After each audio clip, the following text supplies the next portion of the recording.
ایک خاتون کے داماد نے اس کی بیٹی پہ ہاتھ اٹھایا. غلط کام ہے, میں ہاتھ اٹھانے کو پروموٹ نہیں کرتا, کہیں آپ یہ سمجھیں گے شوہروں کو چاہیے بیویوں کو ماریں, ایسا نہیں ہے. لیکن عورت تھی سمجھدار, بیٹی نے گھر آ کے بتایا میرے میاں نے ہاتھ اٹھایا ہے. آج کل تو عورتیں اور گھر مائیں تباہ کر دیتی ہیں. تو ماں نے کہا بیٹا دیکھ شوہر نے ہاتھ اگر اٹھایا ہے نا تو کوئی تو بات ہوئی ہوگی. فوراً کیا کرتے ہیں, فون گھما کے داماد کو گالیاں دینا شروع کر دیتے ہیں. یہی ہوتا ہے نا آج کل مارکیٹ میں, اٹھا گیا تو نے ہاتھ کیسے اٹھایا, ہوتا کون ہے تو, پہلے تحقیق کر لو بھائی بولا کیا ہے اس نے. ہاں کوئی ایسی بات نہیں ہے, اس کو بولو بھائی کیوں, یہ تو کوئی ایسی بات نہیں ہے جس پہ ہاتھ اٹھایا جائے, اور اگر غلط بھی ہے تو اتنی غلط تھوڑی ہے کہ ہاتھ اٹھایا جائے. تو بس جذباتیت کا شکار ہے, افراط و تفریط ہے, پولائٹ بننے کے چکر میں سارا بیڑا غرق ہو رہا ہے. صحیح ہے نا, یہ اسلام کے اخلاق نہیں ہے. ہر چیز بیلنس ہے اسلام میں, ہر چیز. کتنا پیارا اصول ہے, بچے کو 7 سال کی عمر میں محبت سے سمجھاؤ, مارنے کی اجازت نہیں ہے, چھوٹا ہے بھائی, نماز پڑھے ٹھیک ہے, نہیں پڑھے تو بھی ٹھیک ہے, 10 سال تک برداشت کرو. 3 سال تمہارے پاس ہیں محبت کے لیے, 10 سال میں بھی نماز نہیں پڑھتا تو اب انسان لاتوں کے بھوت ہاتھوں سے نہیں سمجھتے, اب ہاتھ اٹھانا پڑے گا آپ کو. اب نہیں اٹھائیں گے تو یہ پولائٹنس نہیں ہے, یہ آپ کے نالائق ہونے کی, بولو نا بھائی, دلیل ہے, آپ کے نالائق ہونے کی دلیل ہے. تو ہر چیز میں ایسا ہے, ہر چیز میں, ہر معاملے میں. آپ کا ملازم ہے, صحیح کام نہیں کر رہا, ٹائم پہ نہیں آ رہا, بزنس کا بیڑا غرق کر دیا, محبت سے سمجھاؤ, تمیز سے. 2-4 دفعہ کے بعد چل بھائی چھٹی تیری, نکل پتلی گلی سے, ٹھیک ہے نا. یہ فیکٹری ہے, ہم نے کو ایدی سینٹر تھوڑی کھولا ہوا ہے ہم نے یہاں پہ. ہمارے ایک رشتہ دار فیصل آباد میں, ان کی فیکٹری تھی کپڑے کی, مجھے لے گئے, ویسے مجھے شوق بھی ہے چیزیں دیکھنے کا, کیسے بن رہا ہے, کیا ہو رہا ہے. تو ملازم بڑے تمیز سے کام کر رہے ہیں. میں نے کہا پہلی دفعہ دیکھا ہے ملازم اتنی تمیز سے. انہوں نے کہا ٹھڈے مار مار کے ان کو انسان بنائے, ٹھڈے مار مار کے کیا بنائے. کہہ رہے بیٹھے رہے, کہتے تھے جب آتا تھا سو رہے ہوتے تھے, کام ہی نہیں کرتے. دہاڑی پہ تو ایسے ہی ہوتا ہے نا, کمیشن پہ کام ٹھکا ٹھک ہوتا ہے, دہاڑیوں پہ کام ایسا ہی ہوتا ہے. تو یہ نہیں ٹھڈے وڈے نہیں مارے, تمیز, اصل تو تمیز ہی ہے, لیکن تمیز کی بھی ایک کیا ہے میرے بھائی, حد ہے, حد ہے تمیز. تو مسلمان چونکہ ہماری زندگیوں میں بیلنس ہی نہیں ہے. اصل تو اخلاق ہی ہیں, یاد رکھو. اصل کیا ہے, یہ نہیں کہ اصل سختی ہے, اصل کیا ہے, جو کام اخلاق سے ہوتا ہے وہ سختی سے نہیں ہوتا. اسلام نے اصل تو اخلاق سکھائے. آپ صلی اللہ علیہ وسلم نے فرمایا قیامت کے دن میرے سب سے قریب وہ ہوگا احسنہم اخلاقا, جس کے اخلاق سب سے اچھے ہوں گے. گالیاں, ٹھڈے, یہ کوئی تہذیب نہیں ہے. مار دھاڑ, گھروں میں چیخو پکار, گالیاں دے رہے ہیں رشتہ داروں کو, گالیاں بلب کے رشتہ داروں کو. بھائی کہ لائٹ اگر جا رہی ہے تو گالیاں دینے سے لائٹ تھوڑی آ جائے گی, ٹھیک ہے نا. نہ بلب کے رشتہ داروں کو گالیاں دینے سے لائٹ آئے گی, نہ بلب کو گالیاں دینے, آپ کی زبان کیا ہو جائے گی, خراب ہو جائے گی. تو اصل تو اخلاق ہی ہیں. حضرت انس بن مالک رضی اللہ تعالی عنہ نے 10 سال نبی کی خدمت کی ہے, بچے تھے.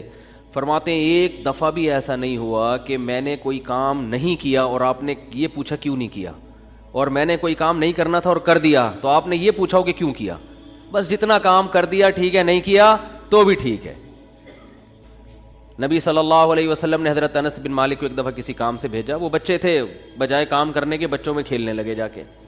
تو آپ صلی اللہ علیہ وسلم گئے, دیکھا بھائی کہاں ہیں, تو دیکھا وہ تو کھیل رہے ہیں. تو آپ صلی اللہ علیہ وسلم حضرت انس بن مالک کے پیچھے جا کے کھڑے ہو گئے. حضرت انس نے پیچھے مڑ کے دیکھا تو آپ صلی اللہ علیہ وسلم کھڑے ہوئے مسکرا رہے ہیں, کچھ بھی نہیں کہا. سمجھ رہے وجہ کیا ہے بھائی, یہ تو اپنی ان کی والدہ نے گفٹ دیا ہے نا خدمت کے لیے, تو اپنی مرضی سے خدمت کر رہے ہیں, اس میں سختی کیسی. ٹھیک ہے خدمت کر دی تو بھی, اور بچوں کے ساتھ تو ویسے بھی شریعت میں سختی نہیں ہے, بچوں کے ساتھ تو بہت نرمی ہے. میں تو وہ جو ٹھڈے مارنے کی بات کروں تو 30-35 سال کے تھے نا جو پڑے ہوئے ہیں.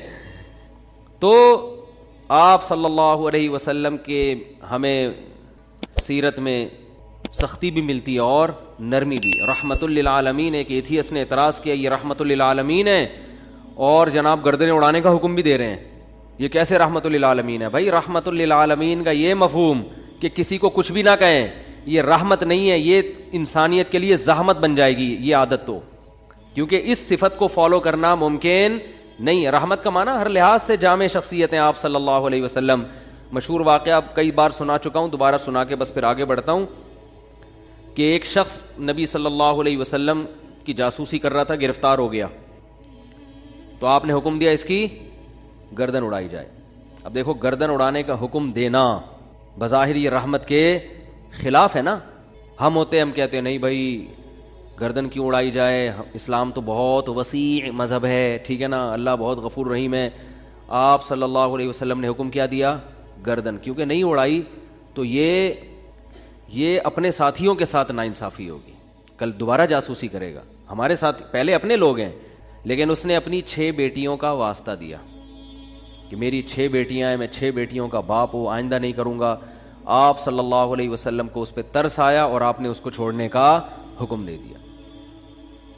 دوبارہ گرفتار ہو گیا, دوبارہ کم بخت جاسوسی کر رہا تھا. پھر اس نے اپنی 6 بیٹیوں کا واسطہ دیا, مجھے نہ مارے, میری 6 بیٹیاں ہیں. تو آپ نے کیا فرمایا, لا یلدغ المؤمن من جوہر مرتین, مسلمان ایک سوراخ سے 2 دفعہ نہیں ڈسا جاتا. حکم دیا اس کو مار دو, اس لیے کہ اس کی بیٹیوں کا خیال کریں یا اپنے ساتھیوں کا خیال کریں. کیسا بیلنس اس میں, اصل بتا دیا کہ اصل رحمت ہے. ایک روایت میں آتا ہے تخلقوا باخلاق اللہ, اللہ کی صفات اختیار کرو. اللہ کی صفت کیا ہے؟ جود و سخاوت ہے اس میں. اللہ کیا ہے؟ غیرت والا ہے. تو ہمیں بھی اپنے اندر کیا پیدا کرنی ہے؟ غیرت. تو اللہ کی صفت یہ ہے کہ قرآن حدیث میں آتا ہے کہ جب اللہ نے اس کائنات کو بنایا تو آئندہ کن اصولوں پہ یہ کائنات چلے گی, وہ اصول اللہ نے پہلے لکھ دیے. جب کوئی ملک وجود میں آتا ہے تو آئین پہلے بنتا ہے نا. کیا ہو گیا بھائی جان؟ آئین پہلے بنتا ہے, اس کے بعد اس آئین کے تحت قانون وضع ہوتے ہیں. تو اللہ نے سب سے پہلے جو چیز پیدا کی وہ قلم. حدیث میں یہ ہمیں سمجھانے کے لیے مثالیں دی گئی ہیں. اول ما خلق اللہ القلم, سب سے پہلی چیز جو اللہ نے پیدا کی وہ کیا ہے؟ قلم. کائنات کو بنانے کے بعد, تاکہ جو کائنات جن اصولوں پہ چلے گی نا وہ اصول, وہ آئین پہلے سے طے ہو جائیں کہ اس آئین کے تحت چلے گی. اور اللہ نے سب سے پہلی چیز قلم بنا کے اسے حکم دیا لکھ. ٹھیک ہے نا, کیا حکم دیا؟ بولو نا, لکھ. تو پہلا اصول لکھا, سبقت رحمتی علی غضبی, میری رحمت میرے غصے پر غالب رہے گی. کیا پیاری بات اللہ نے ہم لوگوں کے لیے لکھ دی, جس کی وجہ سے آج ہم بچے ہوئے ہیں.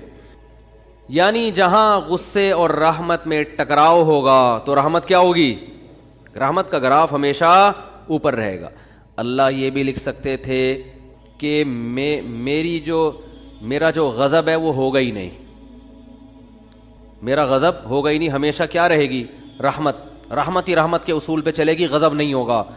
تو پھر لوگ پیغمبروں کی نہیں مانتے. قوم عاد, قوم سمود تباہ نہ ہوتی, قوم لوط تباہ نہ ہوتی, فرعون سمندر میں غرق نہ ہوتا پانی میں, اور آگ میں نہ جلتا, اور جہنم نہ ہوتی. تو اللہ نے یہ نہیں لکھا کہ میرا غضب ہوگا ہی نہیں, بلکہ اللہ نے لکھا کہ غضب بھی ہوگا, رحمت بھی. لیکن رحمت اور غضب میں جب ٹکراؤ ہوگا نا تو رحمت کو کیا کروں گا؟ غالب کروں گا. جیسے کوئی گناہگار جب توبہ کرتا ہے تو اس کی توبہ کا تقاضا ہے کہ معاف کیا جائے, سابقہ گناہوں کا تقاضا ہے کہ معاف نہ کیا جائے. تو جب ٹکراؤ ہوگا تو رحمت کو اللہ کیا کر دیں گے؟ غالب کر دیں گے. رحمت کو اللہ ہمیشہ غالب کریں گے. تو یہی نبی صلی اللہ علیہ وسلم کی بھی صفت کہ جب رحمت اور غضب میں ٹکراؤ ہوتا تو آپ صلی اللہ علیہ وسلم کی صفت رحمت کیا ہوتی؟ ہمیشہ غالب ہوتی. اس کی بہت ساری مثالیں ہیں. مشرکین مکہ نے کتنا ستایا, جب مکہ فتح ہوا تو آپ نے فرمایا لا تثریب علیکم الیوم, سب کو معاف کر دیا, ضرورت نہیں ہے تلوار چلانے کی. بھائی اب ان کو قتل کر کے کیا ملے گا ہمیں؟ ضرورت نہیں ہے. جو اللہ نے ہمیں غلبہ دینا تھا وہ دے دیا ہے.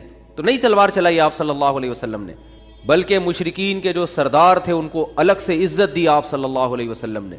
لیکن جہاں یہ جو جاسوس پکڑا گیا تو اس میں بھی معافی مانگی, 6 بیٹیوں کا حوالہ دیا. جب 6 بیٹیوں کا حوالہ دیا تو بیٹیاں ہونا اس کی علامت ہے کہ باپ پہ کیا کیا جائے؟ رحم. بیٹیوں کا کون پوچھے گا بعد میں. جاسوس ہونا اس کا تقاضا کرتا ہے کہ گردن اڑائی جائے. تو یہاں بھی رحمت اور غضب کیا ہو رہے ہیں؟ بولو بھائی, ٹکرا رہے ہیں. اس لیے آپ صلی اللہ علیہ وسلم نے کیا حکم دیا؟ چھوڑ دو. بیٹیوں کا واسطہ دے رہا ہے. دوبارہ جب پکڑا گیا ہے تو اب بھی اگر چھوڑنے کا حکم دے دیا جاتا تو اس کا مطلب صفت غضب ہے ہی نہیں. اور یہ بہت خطرناک چیز ہے کہ آپ کے اندر غضب کی اور انتقام کی صفت ہی ختم ہو جائے, انتقام لیس ہو جائیں, اس کا مطلب آپ قوم کے لیڈر نہیں بن سکتے, آپ قوم کو گائیڈ نہیں کر سکتے, آپ قوم خود بھی ڈوبو گے, قوم کو بھی ڈبو دو گے, آپ برباد ہو جاؤ گے. تو میں یہ اتنی ڈیٹیل میں اس لیے بیان کر رہا ہوں کہ یہی چیز ہمیں بھی اپنانے کی ضرورت ہے. اصل پیار ہے, اصل محبت ہے, اصل رحمت ہے, اس کو غالب رکھنا ہے ہمیشہ. لیکن انتقام لیس بولو نہیں بن جانا, غضب لیس بولتے کیوں نہیں, کیا ہو گیا, نہیں بننا ہے. ایسا نہیں ہو جانا کہ اتنے میٹھے کے جو بھی چائے نگل لے کھا کے. تو یہ جو علماء پہ لوگ اعتراض کرتے ہیں وہ یوں نہیں کیا تو ان کو غصہ کیوں آ گیا, کھڑے کھڑے سنا کیوں دی, یہ تو بھائی آدمی ہے, روٹی کھائیں گے تو غصہ آئے گا. اور اگر اتنے میٹھے کہ جو مرضی کرتا رہے غصہ ہی نہ آئے تو ایسا نہیں ہوتا. پیغمبروں کو نہیں غصہ آیا. حضرت موسیٰ علیہ السلام کلیم اللہ, صحیح ہے نا, ان کا جلال کیا تھا, مشہور تھا, کلیم اللہ تھے. کیسا جلال کے واقعات ہیں. حدیث میں آتا ہے کہ موت کا فرشتہ حضرت موسیٰ علیہ السلام کے پاس آیا انسانی شکل میں. حضرت موسیٰ نے پوچھا کیسے آنا ہوا, ٹھیک ہے, کہا موت کا فرشتہ ہوں, آپ کی روح قبض کرنے آیا ہوں. حضرت موسیٰ نے ایک کھینچ کے تھپڑ لگا, اتنی زور سے مارا ان کی آنکھ نکل کے گر گئی نیچے. وہ اللہ کے پاس گئے, اللہ اپنے کس بندے کے پاس بھیجا ہے تو نے مجھے, ہے بھائی. پتہ نہیں حضرت موسیٰ کو غصہ کس بات پر آیا, اسٹائل ان کا ایسا ہوگا, ہے بھائی, یا کیا وجہ, وہ تو حضرت موسیٰ ہی جانتے ہیں. ظاہر ہے پیغمبروں کو ناحق غصہ نہیں آتا, لیکن اللہ بس ایک حضرت موسیٰ کی جو جلالی صفت ہے نا اس کا اظہار کرنا چاہتے تھے کہ دشمنوں کو کہ ان سے بچ کے رہو, ٹھیک ہے. انہوں فرشتے کے تھپڑ لگا دیا تو تھوڑا سا احتیاط رکھو ان سے. تو اصل کیا ہے میرے بھائی, اصل محبت ہے. یہ میں اس لیے بتا رہا ہوں کہ بعض لوگ الٹی کوالٹی ہوتی ہے ان کے اندر. اصل غصہ ہے, جب دیکھ لیں غصہ جاری نہیں ہو رہا تو پھر تمیز پہ آ جاتے ہیں وہ, ٹھیک ہے نا. شروع میں کیا کرتے ہیں, غصہ اور مار دھاڑ اور گالیاں یہاں سے شروع کرتے ہیں پہلے, یعنی آپشن یہ ہوتا ہے ان کا. اگر اس سے بندہ قابو میں نہیں آیا تو ان کو اندازہ ہو جاتا ہے یہ قابو میں آنے والا نہیں ہے, پھر وہ کس سے بات کرتے ہیں, تمیز سے بات کرتے ہیں. بالکل اس کی مثال ہے, ایک آدمی نے کسی کے چاقو رکھا, بولا تیری جیب میں جو کچھ ہے نکال دے, اس نے ٹیٹی نکال دی, ٹھیک ہے. اب یہ کہہ رہے تیری جیب میں جو کچھ ہے نکال دے, ٹھیک ہے. یعنی سامنے والا اگر آپ سے بھی بڑا فنٹر نکل آیا تو پھر آپ کہتے ہو بھائی یہاں تمیز, یا تمیز سے بات کے علاوہ آپ کے پاس کوئی آپشن نہیں, فوراً غصہ ٹھنڈا ہو جاتا ہے. تو یہ غلط ہے. نہ تو غصہ لیس ہو جانا ٹھیک ہے کہ کچھ بھی ہوتا رہے, اور چونکہ میاں بیوی میں بہت ہو رہا ہے آج کل, یہ بہت زیادہ پھڈے جھگڑے, داماد ایک نمبر کا ہیروئن چی چرسی کہیں کا الو کا, کیا بولوں میں, اور برداشت پہ برداشت, نہیں کل ٹھیک ہو جائے گا, نہیں پرسوں ٹھیک ہو جائے گا. وہ بھائی نہیں ٹھیک ہوگا, یہ چھوڑ دو اس کو. نہیں جی اللہ کی رحمت بہت بڑی ہے, ہو سکتا ہے ٹھیک ہو جائے. بھائی اللہ کی رحمت بڑی ہے اس کا یہ مطلب ہے ہی نہیں. اس کا مطلب ہے کہ چھوڑ دو تو اللہ کی رحمت بڑی ہے, کوئی دوسرا دلا دے گا اللہ. جب ثنا خان کو مفتی انس مل سکتے ہیں اور مفتی انس کو ثنا خان مل سکتی ہے, تو اس کا مطلب کسی کو کسی بھی ٹائم پہ کچھ بھی مل سکتا ہے. دو انتہائیں ہیں نا, ایک مولوی اور ایکٹریس کی آپس میں شادی ہو گئی, تو اس کا مطلب کسی کی کسی بھی ٹائم پہ کسی پہ بھی شادی ہو سکتی ہے. رشتوں کی کمی مارکیٹ میں نہیں ہے. تو ایسے الٹے لوگوں کو لوگ برداشت کر رہے ہیں کہ ہو سکتا ہے کل ٹھیک ہو سکتا ہے. بھائی ایک حد ہے, حد ہر چیز میں کیا ہے, ایک لمٹ ہے. اولاد بگڑی ہوئی ہوتی ہے, میں والدین کو کہتا ہوں بھائی اپنے بیٹے کو ایک حد تک تربیت کرو, نہیں آ رہا نا قابو میں, نکلو. بولو پتلی گری سے سامان گھر سے اٹھا کے کیا کرو, نکلو. زیادہ نہیں بدماشی ہے, تیرے باپ کا گھر ہے, تیرا گھر نہیں ہے. ہاں سارے 100% درست نہیں ہوتی اولادیں, کچھ تو باپ کو بھی برداشت کرنا پڑتا ہے اولاد کی خاطر, لیکن وہ بھی ایک حد ہے نا, حد سے زیادہ تھوڑی ہوتا ہے, حد سے زیادہ نہیں ہوتی کوئی بھی چیز. پھر اس میں ایک اصول یہ بھی ہے کہ یہ دیکھا جائے گا بڑا نقصان کس میں. لوگ کہتے ہیں اگر تعلق ختم کیا تو یہ ہو جائے گا, یہ ہو جائے گا. بھائی تعلق ختم کیا تو یہ ہو جائے گا, نہیں کیا تو یہ ہو جائے گا. تو دونوں میں پلس مائنس کیا کرو کہ زیادہ نقصان کس میں. ہمیشہ اس اصول پہ زندگی گزرتی ہے. یاد رکھو دنیا میں سارے فائدے کی چیزیں کبھی بھی حاصل نہیں ہوتی, ہر کام کے کچھ سائیڈ افیکٹ ہوتے ہیں. عقل مند آدمی یہ دیکھتا ہے کہ سائیڈ افیکٹ زیادہ ہیں یا اس کے بینیفٹس زیادہ ہیں. اس اصول پہ زندگی گزاری جاتی ہے. اگر اس اصول پہ زندگی نہیں گزارو گے ساری زندگی کبھی کوئی فیصلہ آپ سے ہوگا ہی نہیں.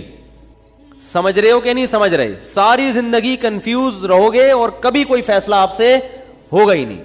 ہمیشہ اس اصول پہ زندگی گزرتی ہے کہ یہ کام کرنے میں بھی نقصان, نہ کرنے میں بھی, کرنے میں زیادہ یا نہ کرنے میں زیادہ. اس کو پلس مائنس کر کے فوراً رپورٹ مارکیٹ میں لایا کرو, ٹھیک ہے نا, اور رپورٹ خود تیار کرو, کرنا ہے بھائی کہ یہ سائڈ افیکٹ ہیں اس کے, تو یہ برداشت کریں گے. جیسے اینٹی بایوٹک ہے, کچھ سائڈ افیکٹ ہوتے ہیں, اب ہوتے ہیں تو ہوتے رہیں, کیا خیال ہے. تو میں یہ عرض کر رہا تھا کہ اللہ تعالیٰ کا کیا اصول ہے. اللہ تعالیٰ نے بھی کتنی بڑی اللہ کی رحمت, لیکن اللہ نے اس کا ایک اصول اور ضابطہ بنا دیا کہ آخرت میں اس کو نہیں بخشوں گا جو مجھے نہیں مانے گا یا میرے ساتھ شرک کرے گا, کچھ بھی ہو جائے, چاہے پیغمبر کی سفارش کیوں نہ آ جائے, بلکہ پیغمبر پر پابندی لگا دوں گا کہ آپ کو ان کی سفارش کی اجازت نہیں ہے. تو یہ بہت بھائی, اس سے پتہ چلتا ہے ایمان بہت بڑی نعمت ہے. آج مسلم گھرانوں میں بات بات پر ایمان سے ہاتھ دھو بیٹھتے ہیں. مفتی طارق مسعود صاحب کے بیانات سننے کے لیے youtube.com/مفتی طارق مسعود کو سبسکرائب کریں, اور اگر آپ لائیو ویڈیو کو کبھی بھی مس نہیں کرنا چاہتے ہیں تو سبسکرائب کرنے کے بعد بیل آئیکن پہ کلک کرنا مت بھولیں. جزاک اللہ.